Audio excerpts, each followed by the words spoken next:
বদলের রান্নাঘর থেকে সবাইকে শুভকামনা জানাচ্ছি।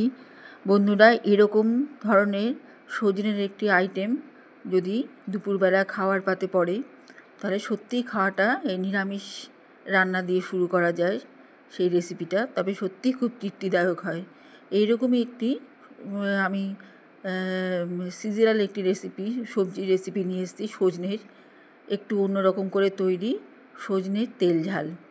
এগুলো এখানে বানাতে যেটা লাগছে, একটা জিরে, আদা, লঙ্কা, ধনে দিয়ে একটা বাটনা লাগছে, আর লাগছে হলুদ গুঁড়ো, লঙ্কা গুঁড়ো, ডালমুট, লবণ, আর লাগছে পোস্ত আর তিল বাটা।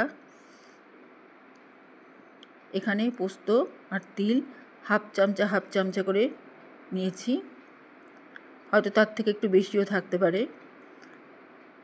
এটা তিল, আর একটু আগে যেটা দেখালাম সেটা পোস্ত, একই সাথে মিশে গিয়েছে বলে দেখালাম দুবার করে। এখানে হিং আর নিয়েছি কাঁচা বাদাম ভিজিয়ে রেখেছি, ওটাও বেটে নিব খোসা ফেলে দিয়ে। আর নিয়েছি এর যে প্রধান উপকরণ সজনেটা আমি নুন হলুদ দিয়ে ভালো করে আগে মেখে নেব, আর একটু লঙ্কার গুঁড়ো ছিটে দিব, দিয়ে নুন হলুদ দিয়ে আগে মেখে নিচ্ছি।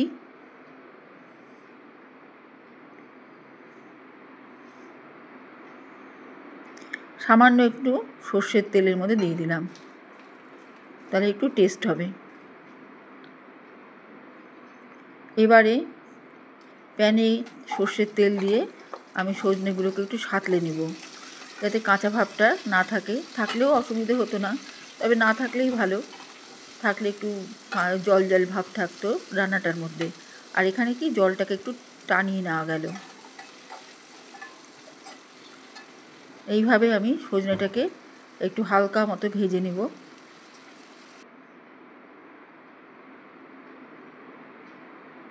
এখানে যে বাটনাটা করেছি জিরে, আদা, লঙ্কা, ধনে, ওর মধ্যে জল মিশিয়ে দিয়ে আমি এই বাটনার ছিবড়েটাকে ফেলে দিয়ে ছাঁকনি দিয়ে ছেঁকে নেব।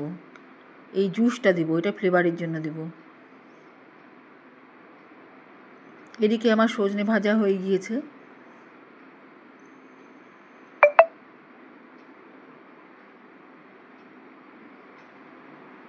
সজনেগুলো আমি তুলে নিচ্ছি।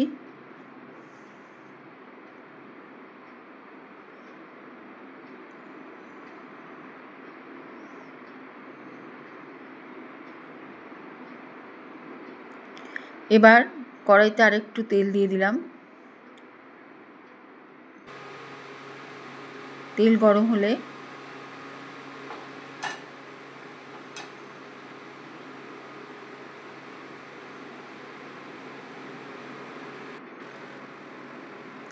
এর মধ্যে যে গুলে রাখা জিরে আদার বাটনার যে জল দিয়ে গুলে রেখেছি ওটা ছেঁকে নিলাম, আর সঙ্গে সঙ্গে দিয়ে দিলাম হিং।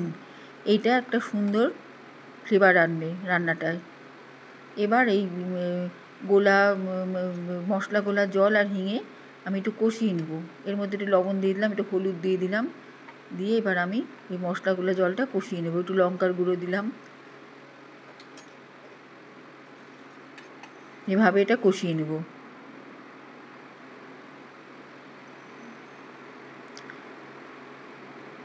আমি এর মধ্যে এবার বাদাম বাটা দিয়ে দিলাম, কাঁচা বাদাম বাটা, ওটা দিয়ে দিলাম। এবার একসাথে ফুটন্ত জলটার সাথে কষিয়ে নেব। একটু টমেটো দিলাম। সজনে আমাদের একরকম করে, এখন সজনে প্রচুর বাজারে, একটু নতুনত্ব করে খেলে খেতেও ভাল লাগে। যদি সেটা টেস্টি হয় খুবই ভালো লাগে। এই দিয়েই অর্ধেক ভাত খাওয়া যায়। আমি এর মধ্যে জিরের গুঁড়ো দিয়ে দিলাম। বিশেষ করে নিরামিষ রান্নার দিনে আমাদের ভীষণ ভাবতে হয় কী দেবো, কী রান্না করব।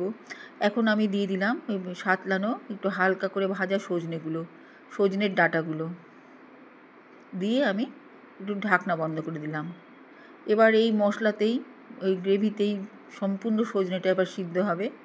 ভালো করে আমি সিদ্ধ করে নিলাম, নিয়ে একটু কষিয়ে নিচ্ছি, এই মশলার মধ্যে একটু কষিয়ে নিচ্ছি।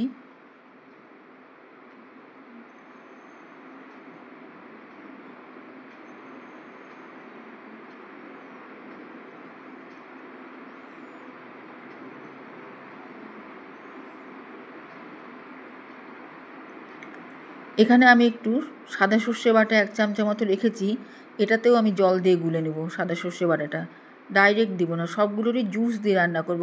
কেননা প্রধান যে রান্নাটা আমার সেটা যেন মশলা দিয়ে ঢেকে না যায়, হালকা হালকা মশলা থাকবে, কিন্তু প্রধান যে উপকরণটা সেটা যেন তার স্বাদটা যেন পাওয়া যায়।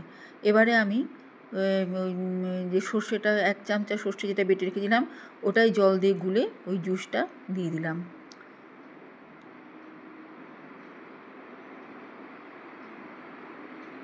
মোটামুটি অনেকটা ঝোল টেনে এসছে এখানে। এখন এখানে আর সজনেগুলো রাখবো না, তবে খেতে ভাল লাগবে না, একদম অন্যরকম লাগবে। সজনের যে রস, সজনের যে স্বাদ সেটা পাওয়া যাবে না। এই সময় আমি সজনেটাকে এবার তুলে নেব।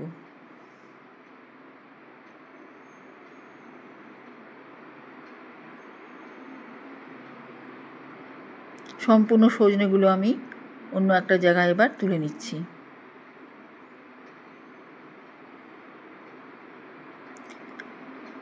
এবার যে কড়াইতে যে ইয়েটা থাকলো, গ্রেভিটা থাকলো, এর সাথে আমি পোস্ত আর তিল বাটাটা মিশিয়ে দিলাম। খুব ভালো হয় খেতে, অসম্ভব লোভনীয়, খুব সুস্বাদু খেতে। এইভাবে আমি একটা সসের মতো বা কারির মতো তৈরি করে নিলাম। এখান থেকে তেল যখন ছাড়তে শুরু করবে, এখানে ভালো মতো তেল ছাড়ছে, এবার আর একটু ভাজা তেল দিয়ে দিলাম এর মধ্যে, আর দিলাম চিনি। চিনিটা অবশ্যই দিতে হবে।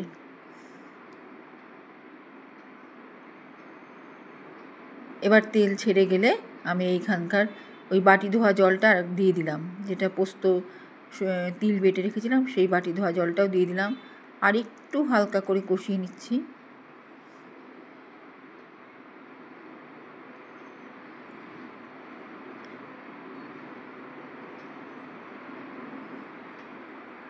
ব্যাস পুরোপুরি এবার তেল ছেড়ে এসছে।